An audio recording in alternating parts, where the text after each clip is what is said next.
So, I'm incredibly tired when this video comes out, so I apologize, but basically, I want to give you a little bit of a preview of my Amani video, and I want to talk about how a champion is really defined as overpowered. And the first thing I want to look at is an ability. A character becomes overpowered when they have enough abilities that are overpowered or that combine together to make a character overpowered. Now, an example of an overpowered character would be, say, Tyra. Just go with me on this. Just go with me. Her firebomb is incredibly effective. Now, there's a large number of pieces that build in to what makes a character overpowered. First off, you can't include their ultimate because it is designed to be overpowered. So let's take that out of the equation. And this is really for the last 3 champions that released, Dredge, Imani, and Koga. Because people tell me all the time that Dredge is overpowered, but Koga is not, when it is in fact the reverse. And I want to talk a little bit about that, and I'm going to use that as a segue to Imani. So to try and keep this a shorter video, let us look at where people say, people on PC will often regard Sha-Lin as one of the top tier damage dealers. Well, why is that? When you look at his abilities, they're not rather impressive. Now, his legendary card choices and his abilities themselves are not really that strong until you look at how his loadout is. Sha-Lin has 1, 2, 3, 4, 5 different abilities that give him bonus movement speed. He can heal or gain health off of 1, 2, 3, 4, 5 different abilities. And he gets damage reduction or cooldown reduction off of 1, 2, 3, 4, 5, 6. 6 abilities. So, Sha-Lin has a lot of loadout options that make him very versatile. That's the first thing I want to talk about. Now, the second thing we want to talk about is another character that is on the weaker end of the spectrum, in my opinion. And that is Willow. Willow has as well a mobility build where she can get movement speed and cooldown reduction and stuff like that. But she doesn't really have... So she's... That's not the character I want to pick. The character I wanted to pick was Lex. Lex is on the weaker end of the spectrum because of the fact that he doesn't really have that. Now, what does Lex really have? So he has he has reload speed, he has elims and kills, grant ammo. He has 1 movement speed, 2 movement speeds, 3 movement speeds. And of those, Warmth Out is arguably your best. Now, you have Wicked Don't Rest, which isn't really helpful. The Commencement is good, and Warmth Out are good, but they're really only good in slide builds with Heroism. You have these 4 cards, which are very effective in any type of a reveal build, a discovery build, and then really the only other thing that you have is reduce the cooldown on Pursuit and get damage reduction while in Pursuit. That's about it. He has no real good forms of damage reduction. He has no real good forms. And part of that is because of Heroism, which is his loadout, which is the legendary card that he can run. Now, why am I mentioning this? Well, people like to tell me that Dredge is overpowered. Now, Dredge is actually a balanced champion. Dredge, first off, Dredge is a spamming base champion, so he's a bit more inclined to being overpowered. He doesn't require a very high skill gap to play, but that's where you're wrong. Just his broadside is the only thing that doesn't really require aim, and that's because it's used to bombard the point.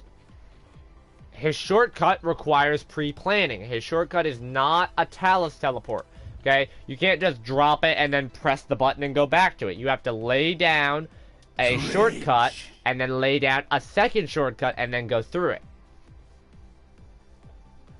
And now, if you look at his loadout cards, let's talk about something here for a minute. If you take Heave Away out, is Dredge really overpowered?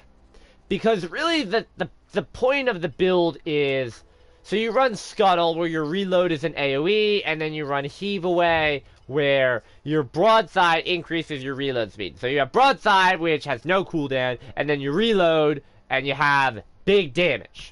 Big money damage. Okay, but what does he really have? What does he have for sustain? Well, he has an increased healing card that's rather shit. He has a bonus health card, which a lot of high-level players don't like. He has a shielding card, which is, again, another weak. So these are all relatively weak. He can heal for 50 health when you hit a broadside, that's actually decent. He can heal when hitting the harpoon, which is pretty decent. And then he can heal when near teleports or traveling through them. Now, the Plank Walker card is weak, so Dark Barkin is your strongest option, but now you're playing more like Barrack, so that's not really strong. He has no damage reduction or movement speed cards. The only mobility that he has is Broadside knocks you up, and you jump higher or move faster when going through a shortcut. Most of Dredge is centered around cooldown reduction on Harpoon, or mostly just generating ammo. He generates ammo off of Harpoon, off of Broadside. He can increase ammo. Dredge is actually a relatively balanced champion. If you take out Broadside, which is meant to be an area denial more than anything, his primary fire and Harpoon and ult even require precision aim. So Dredge is actually kind of balanced. Now, if you look at Amani, you have a similar situation. People tell me that Amani is overpowered because of her dragon. Well, first off, she has very long cooldowns. She can't switch stances whenever she wants. What Amani suffers from is this. Amani has no real movement speed cards. The only thing that you have regarding speed at all is speed while an Inferno Cannon, which I wouldn't really call that a mobility card, and increasing the Frostfire Glide. By the way, just to let you know, we're not going to count any of these Frostfire Glides because that ability is such shit, you need these cards to buff it. So let's just talk about that right off the bat. Her one mobility option is a sitting duck. So, what are you left with? You have two cards that are both weak, that dealing damage reduces the cooldown of the other ability, which is not really great. There's actually a better build than that. It's you just run Draconic Will and you run Affinity at level 5. And you're good.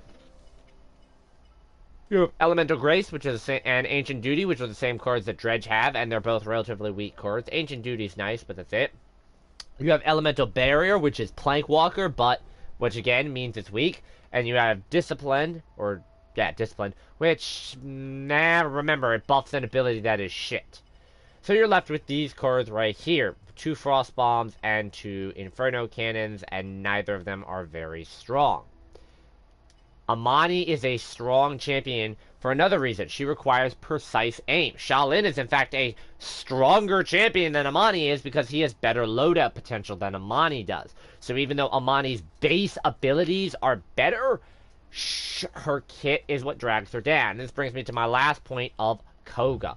Why is Koga so overpowered? So let's look at his base abilities. His Shadow Step removes everything except a stun or a cripple. He has absolutely no cooldowns. He has agility, which allows him to fucking run around like a goddamn maniac. He can climb walls. He has SMGs that are overpowered as fuck, and he has claws that are overpowered as fuck. Now, the problem to me with Koga was this. They took the wrong route. If you look at what they did, they should have, if they wanted people to play Koga's claw stance, they should have buffed his Dragon Fangs in the first place.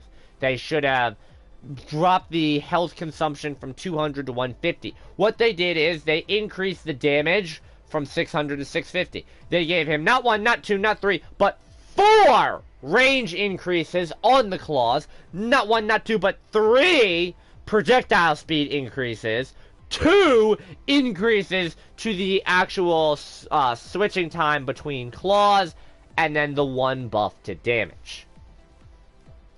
They gave him a total of 10 buffs before they gave him the Dragon Fangs. So now, of course, his claws are overpowered on Dragon Fangs. Blood Reaper makes his ult even more powerful, and Adrenaline Junkie is pretty much always overpowered. Now you have to look at what does he have for loadout cards. Increased healing while firing SMGs, increased base healing, healing off of Shadow Step, healing off of Skewer, healing while in Dragon Stance, healing while in Agility. Energy when falling below health, ultimate charge off of killing an enemy, kills grant energy. ammo while in Dragon Stance, reduce energy in Dragon Stance. His entire kit is overpowered because he has so many different cards that can make him broken. He also has the lowest skill requirement. He is an what's that word I'm looking for? He is an automatic fire hit scan champion with neither Dredge or Amani are. He is in the same category as a Victor or Tyra, but he has a longer range than both Victor or Tyra.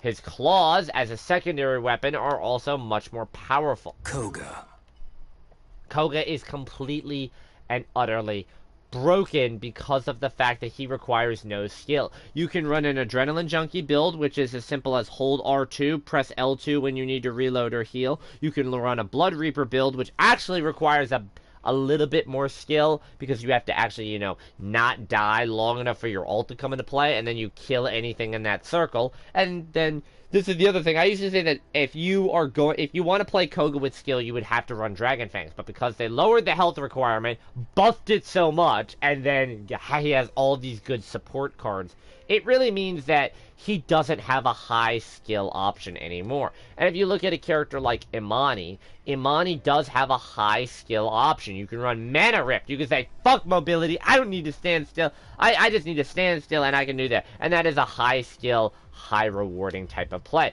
Dredge has a similar one with Abyss Spike because it's not a spammy type thing. You're not spamming Harpoon and you're not spamming Broadside. The animation's kind of the same. You go, or you're throwing harpoons. So you're not spamming two abilities, but that's the problem, is now Blood Reaper has become that, but Blood Reaper in itself on Koga is so broken. And this is the other thing that I really want to mention in regards to what makes a character OP or not, and that's balance. Xin is not an OP character because of Guillotine. Xin's ult becomes OP with Guillotine. A legendary card or a loadout card can buff an ability and make it very overpowering. Primal Might 5 on Tyra makes her Firebomb, which normally has an 18-second cooldown. Getting one elimination cuts it to 9 seconds. Getting a second elimination cuts it to 4.5 seconds. You can, by killing 2 enemies with a Firebomb, you have basically a 4-second wait, realistically. So, that is an example of a card or a legendary card making an ability overpowered. But you wouldn't say that Tyra is overpowered because of that combination of cards. It is the combination of abilities and cards that make a character overpowered. That's why I wanted to address Amani is not overpowered, she is not broken. And I did put that disclaimer at the beginning that her ult is not overpowered. Because ultimates are designed to be overpowered, just like Dredge's ult is overpowered. I actually think Dredge's ult is better than Amani's ult. So, Amani's ult is pretty much just good for team wiping. It's great for killing all of the enemies on the point or killing all of the enemies at their spawn. It's not good for anything else, really. Or even if you need to defend, it's good for killing all the enemies around the cart in overtime. Versus a Dredge ult, which is actually multi-purpose. You can use a Dredge ult to deny space, which you can't use an Amani ult for. I can kill the dragon. I can't kill the Kraken. The Kraken is better than the dragon. Another example of Koga. Koga, it has the same functionality. His ultimate is overpowered because it gives him complete damage immunity in it. And it does damage. And it serves as aerial denial. And with Blood Reaper, you can kill anything inside of it.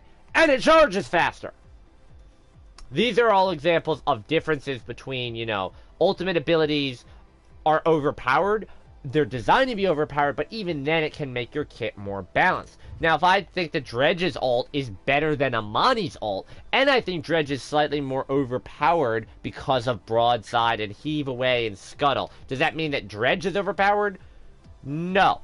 Dredge still requires precise aiming on your Harpoon and on your primary fire. His shortcuts are kind of useless, just like Amani's Frostfire Glide is. And he doesn't really have any mobility outside of Nimble or using his shortcuts. Amani's in a similar boat. Amani requires precise aim on all of her abilities, high cooldown reduction management, and she lacks mobility and damage reduction and survivability. much like Dredge does. The only difference is that Dredge can spam broadside and is reload with Scuttle in order to be kind of memey and not require really good aim. Amani requires really good aim on everything. Your reward for having good aim is having high damage potential. And I think that's really the key. Amani is very similar to a Sha-Lin, where Sha-Lin has such high damage potential, but at the cost of great accuracy and aim. Cassie reminds me a lot of Dredge. She has equally as high damage potential, but has to do less work in order to acquire it. So that's a good comparison of the two champions. Koga doesn't really have a counter. He is outright the most broken champion in the game. So I've hit the 15-minute mark. I think it's time for me to stop, especially because I'm tired. So thank you for watching. Hope it's been educational. Bye-bye.